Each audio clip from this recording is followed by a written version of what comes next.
বন্ধুরা চলুন আজকে আমি আপনাদেরকে দেখে নিয়ে আসি কিভাবে পান চাষ করা হয়। আশা করি সকলে ভিডিওটি শেষ পর্যন্ত দেখবেন। বন্ধুরা আমি এখন আছি শেরপুর জেলার ভাতশালা ইউনিয়নের ছশপমারি এলাকায়। তো এই ভাতশালা ইউনিয়ন পান চাষের জন্য খুবই বিখ্যাত।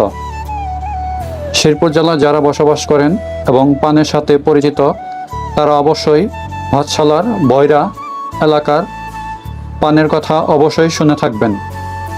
মূলত ভাতশালা ইউনিয়নের প্রায় প্রত্যেকটি ঘরে এবং প্রত্যেকটি এলাকায় একটি করে পানের বর রয়েছে।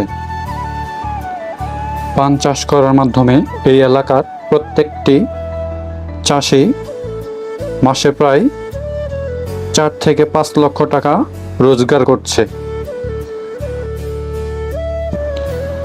এই এলাকায় পানির সুনাম থাকায় শেরপুর জেলার চাহিদা পূরণের পাশাপাশি শেরপুরের বাইরেও এই পান রপ্তানি হচ্ছে